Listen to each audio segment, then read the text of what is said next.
Dan dalam arsitektur Islam, para ahli arsitektur bersepakat, ma fawqal muazzam ma fawqal kubbata fahuwal muazzam.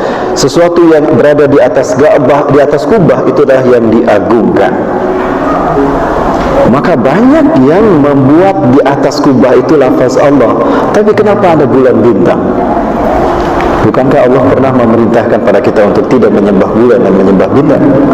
A'udzubillahi minasyaitonir rajim. Surah Fussilat, Bapak Ibu. Wa min ayatihi al-lailu wan-nahar wasyamsu wal-qamar. La tasjudu lisyamsi wala lil-qamar wasjudu lillahi alladzi khalaqahunna in kuntum iyyahu ta'budun. Dan sebagian dari tanda kekuasaan Allah adalah bulan, siang, malam dan siang, bulan dan matahari.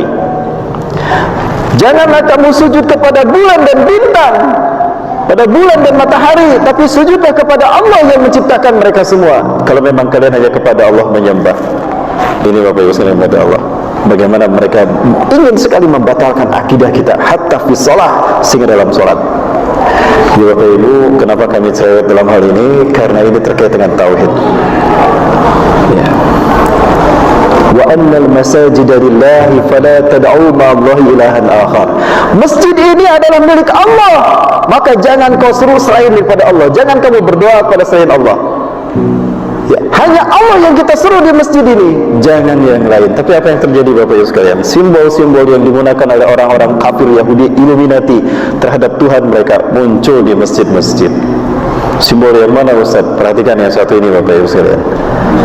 Ritual Zionis Yahudi atau Kabalah menyesatkan kita. Dajjal menyesatkan manusia dalam tiga ranah: simbol, ritual, dan arsitektur. Simbolnya segitiga.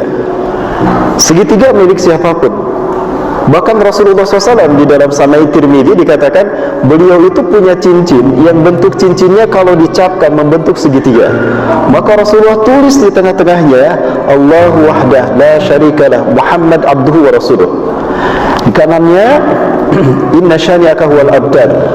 Ya, yang kirinya tawajjah ila ma syi'ta. Ya. Itu Bapak Ibu sekalian rahmati Allah. Nah, segitiga milik siapapun, tapi mereka membuat segitiga itu kemudian disimbolkan dengan satu mata di dalamnya.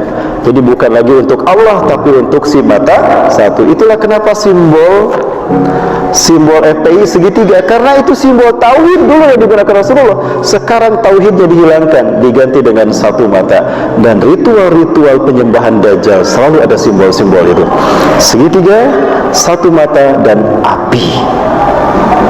Contohnya yang satu ini Bapak Ibu. Ketika ada seseorang yang mengingatkan, cocok logi peramal gitu.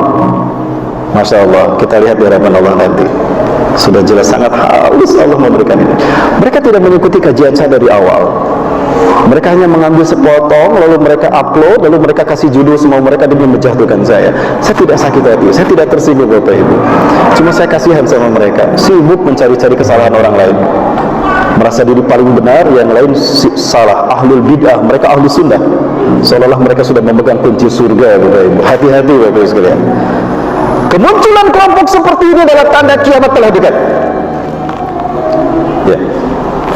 Satakunu fi akhir zaman, saya khuruju fi akhir zaman qaumun, akan muncul di akhir zaman satu kaum tahkiruna salatakum ma salatihim. Kalian akan meremehkan salat kalian dibandingkan dengan salat mereka. Hebat Pak ibadah mereka. Wa tahkiruna qira'atakum ma qira'atihim. Kalian akan minder ketika mendengar mereka baca Quran, mengkaji Quran. Dahsyat gitu. Penuh yang hadir kalau mereka bicara tentang Quran dan Islam. Wa tahkiruna amalukum ma amalihim. Kalian akan minder meremehkan bacaan Quran kalian, amal kalian dengan amal mereka. Tapi apa kata Rasulullah? Hum yamrukuni minad din kama yamruku sahamu min ramyatih. Mereka lepas dari Islam seperti anak panah yang lepas dari busurnya lalu menembus bidikannya. Bapak Ibu rahmati Allah, Allahu Akbar. Rasulullah menggambarkan mereka akan lepas dari agama Islam seperti mereka anak panah yang lepas dari busurnya. Bapak Ibu rahmati Allah, kalau anak panah lepas dari busurnya balik lagi tidak? Anak panah terlepas dari busurnya balik lagi tidak? Tidak. Mereka lepas dari Islam seperti anak panah, balik lagi dari Islam? Tidak. Di zaman Rasulullah SAW ada seorang sahabat. Maksud saya ada seseorang. Para sahabat kagum padanya. Setiap kali para sahabat datang, dia sudah ada di masjid duluan. Ya, ketika diperhatikan sholatnya, kagum para sahabat, luar biasa nih orang. Dan kalau baca Quran, Masya Allah, tidak terkalahkan, seolah-olah Quran turun untuknya.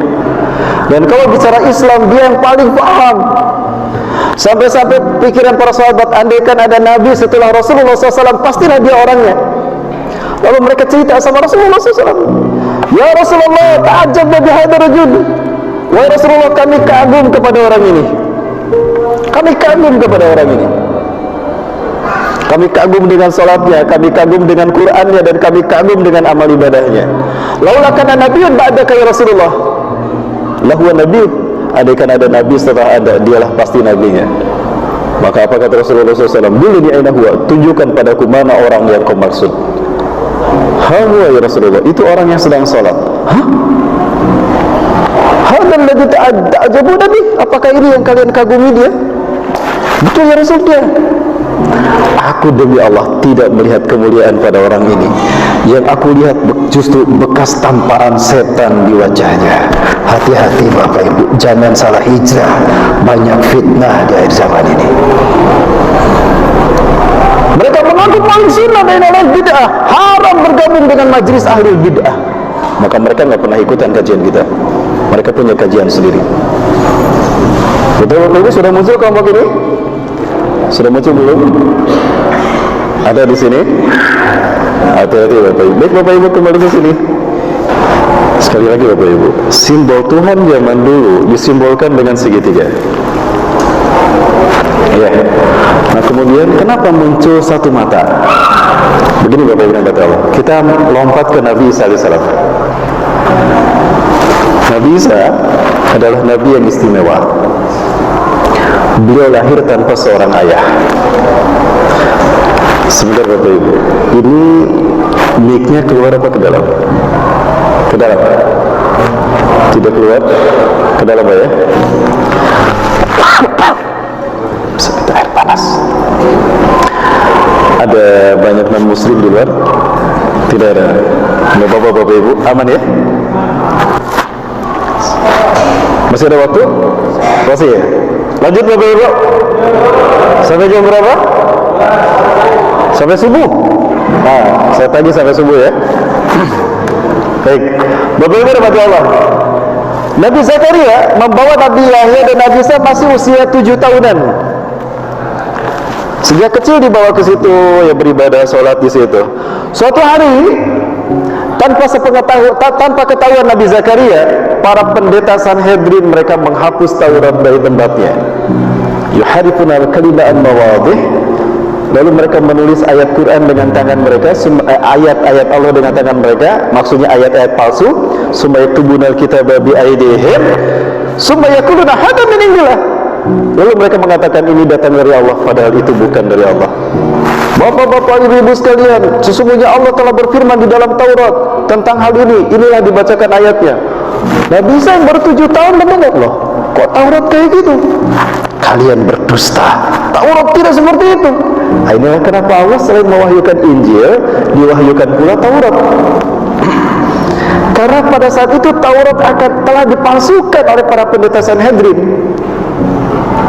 Ya, maka Nabi Isa diilhamkan Taurat untuk mengembalikan Taurat kepada makomnya. Naik tuh Nabi Isa ke atas meja Bapak Ibu. Wailun lakum, celaka kalian. Innakum tuharifuna al-kalima an mawadih. Kalian telah merubah ayat Taurat dari tempatnya. Taurat tidak begitu. Nih Taurat seperti ini. Kaget tuh para pendeta Sanhedrin. Wah, benar nggak? Kamu tahu nggak? Dari mana kamu tahu nggak? Allah yang mewahyukan kepadaku. Hati-hati kalian. Setiap kali pendeta Sanhedrin menyampaikan ayat ceramahnya, setiap kali itu pula dibantah sama Nabi Isa. Nabi Isa baru usia 7-8 tahun. Maka marah tuh pendeta Sanhedrin. Kumpul. Ya anak kalau kita biarkan tekor gitu, gimana caranya? Kita bunuh saja. Bagus, betul kita bunuh. Tunggu dulu, kita kan pesuruh Tuhan. Gak boleh kita membunuh. Apalah jadinya Mak kalau kita membunuh? Gampang. Kita kan sudah terbiasa ngarang ayat-ayat Allah. Kita bikin cerita. Kita hasutkan kepada para raja-raja Romawi agar merekalah yang membunuh Isa bin Maryam.